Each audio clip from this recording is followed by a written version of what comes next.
Hey guys, GP Mushrooms. Today I'm going to show you how to put together your all-in-one mushroom kit. Now I'm going to show you how to do the 1 3/4 pound kit and the 5 pound kit. Of course, the water ratio is going to be different. I'm going to explain that once we get started. Now, I like to consider the 1 3/4 pound kit. It's like a sampler kit because you get to try all 4 strains and you get to try out the method for growing the mushrooms. The 5 pound kits produce way bigger flushes of mushrooms. Definitely, if you like the technique for growing these mushrooms, which is the cold pasteurization process, just one of many methods for growing mushrooms, I definitely recommend you upgrade to a 5 pound kit. You'll find that on my website, gpmushrooms.com. I'm not trying to upsell you, just I know there's a lot of people who want to save money, and this is definitely the best way to save money. I've seen how expensive those kits are online. Woo, man, yeah. So this little system I came up with by providing you guys with everything you need to grow mushrooms definitely makes it more cost effective. You guys are going to save money, and you guys are going to be able to provide fresh mushrooms right at home. So, all right, let's get started. All right, one more thing. I know I don't shoot the best videos in the world. Lord knows I'm not the most well-spoken person in the world. But the one thing I can do is show you guys how to grow mushrooms fresh right at home. Don't get me wrong, there's always that small handful of people that just don't seem to produce mushrooms. Usually it's just due to humidity. Just providing a proper environment for your mushrooms, just like you would with any plant. Your plant dry, your soil's dry, you water it. So always watch out for your humidity. I do have other tutorials on YouTube. Like I said before, if you have any questions, you can look up GP Mushrooms. Heck, subscribe. I'm not going to be YouTube famous anytime soon. But anyways, let's begin. Okay, guys, let's go ahead and put our kit together. First things first, you need to weigh up your water. Or, sorry, I weigh up my water. But if you're making your 1 3/4 pound mushroom kit, you need to use 2 cups of water. If you're making a 5 pound mushroom kit, then you're going to use 5 cups of water. So remember, 1 3/4 pound kit gets 2 cups of water. 5 pound kit gets 5 cups of water. Now go ahead and just pre-measure your water and pour your calcium hydroxide in there. And go ahead and get that mixed up and set it to the side. And of course, go ahead and pour your substrate into your pot or your mixing bowl, whatever you might be using. If you're doing a 5 pound kit, you're going to need a bigger pot because it's going to expand substantially.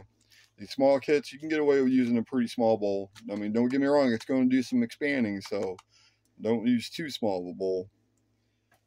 So I'm doing a 5 pound kit personally because my mushroom supply is running a little low, so I need to restock.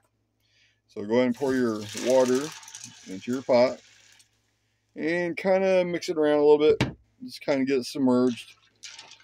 The whole process is basically the calcium hydroxide raises up the pH of the water, and it destroys any contamination that might be in your substrate or even in your spawn or even in the air, because we got molds flying in the air all the time. Making mushroom blocks, they're pretty sensitive to getting contamination, but this is a great process. Now I'm going to let it soak for a little bit, and then I'm going to go ahead and stir it up. And when you stir it up, make sure you stir it up really good. You got to break down those wood pellets. Those wood pellets are really stubborn. They don't break down as easy as the soy pellets. So I'm going to go ahead and pause this and give it a stir. But like I said, let it soak for a little bit. I'll give it a stir. Now let it sit for a little bit. Then give it a stir. Then usually it's about done. The whole process usually only takes about 10 minutes. So, all right, I'll be back. All right, I still got some stirring to do. But I just want to stir and talk with you for a while. Now like I said, you got to stir this up, break this up really well. Because the whole point of the process is the pH of the water is going to penetrate, the pellets and kill off any, competition molds or anything like that.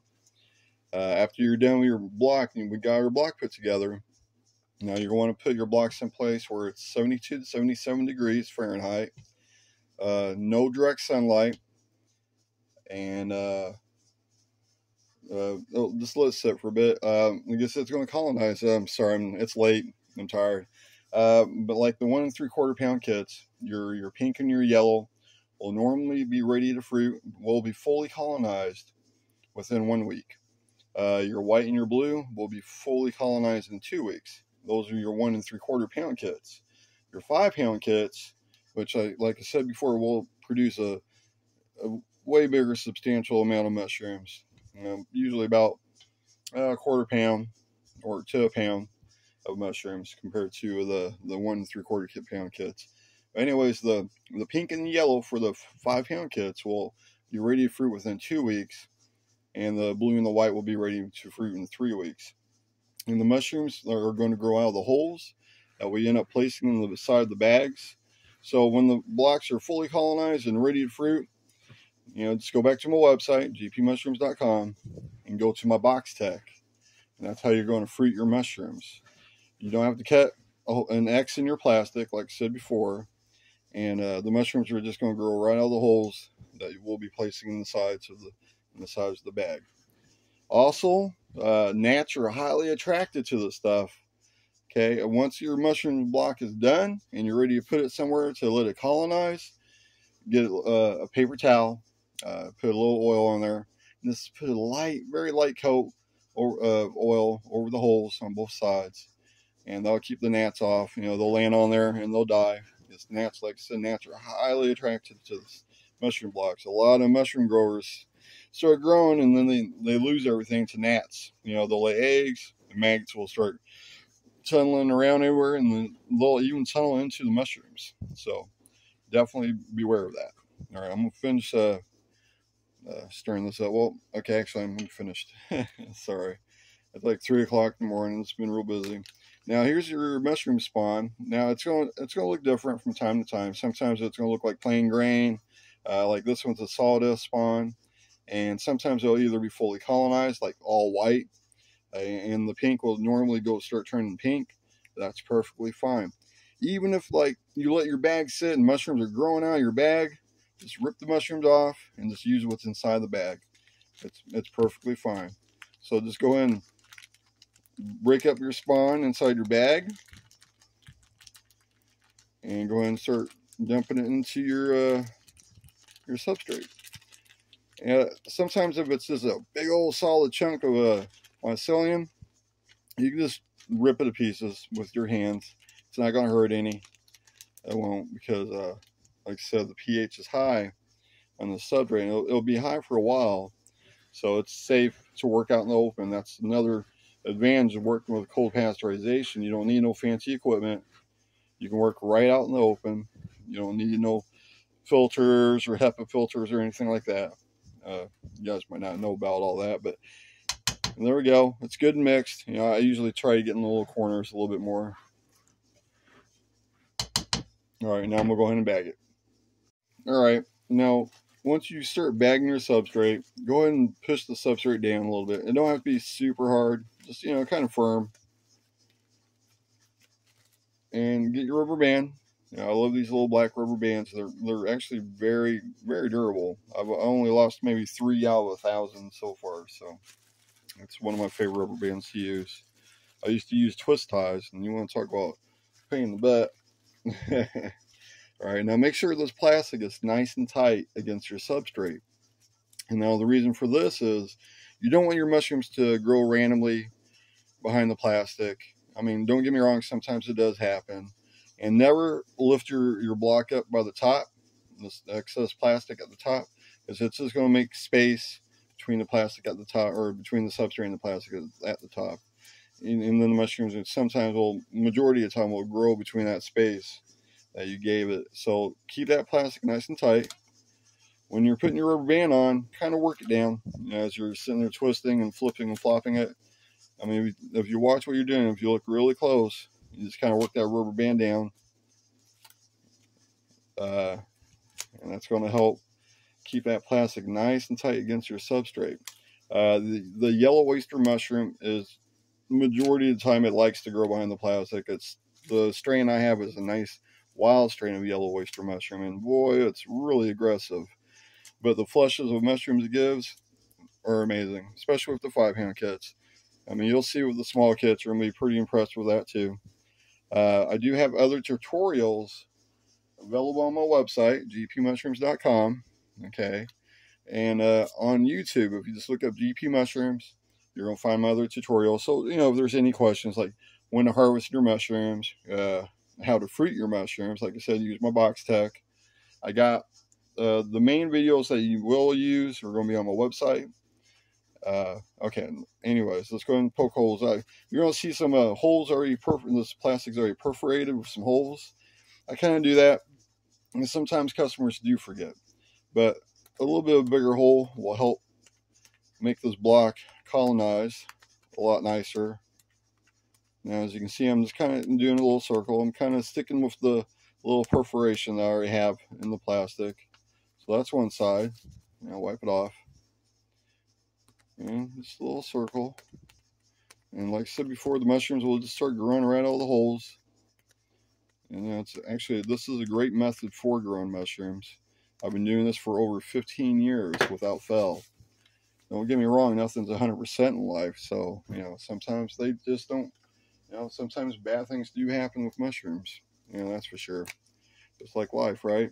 But, you know, I always got like that small handful of people who just can't seem to, I don't know, I want to say follow directions, honestly. But like this one customer, he said mushrooms weren't growing. He sent me a picture, but you can see the little bumps where they were trying to grow, but you know, they dried out. So normally it's just a humidity problem.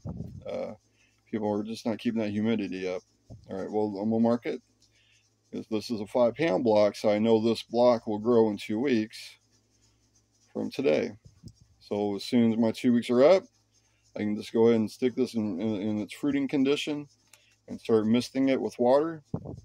But that's a whole nother video. When you guys are ready, you guys can go ahead and watch that. And like I said, make sure you rub a little, you know, pillow cooking oil on a piece of paper towel. Just kind of, you know, just rub it over the holes very lightly. And, you know, it'll hold up for like 2 weeks or maybe a week, week and a half. Then you have to re-up on your oil. And that's going to keep the gnats off your block. That's a huge problem that mushroom growers always have. A lot of them feel the sting of the gnats. Anyways, I don't want to make this video too long. All right, you guys, mush on. All right, guys, and here's my 5-pound kit. As you can see, it's a significant amount of mushrooms. I do offer yellow, blue, and white. Those are my biggest growers. You know, if you want to produce a massive amount of mushrooms, my kit, you know, 3 kit for $36.99. It's definitely the way to go. Like I said, the 1 3/4 pound kits are great for, you know, getting a taste of all the mushrooms and to see if you can handle doing this technique for growing mushrooms. If you can and you don't mind getting your hands dirty, you're going to save a significant amount of money buying my kits. You're going to get better deals with my website. So go to gpmushrooms.com. This is my Florida oyster. Yeah, right now I'm offering a 3-pack. You know, my yellow, my blue, and my Florida, because those are my biggest producers on when it comes to the 5-pound kits. And at a good deal. I think it's even on sale at the moment. But stop by gpmushrooms.com and definitely check it out, get it, grow it, enjoy it. You're gonna get some great harvest off these 5-pound kits. All right, you guys. GP Mushrooms out.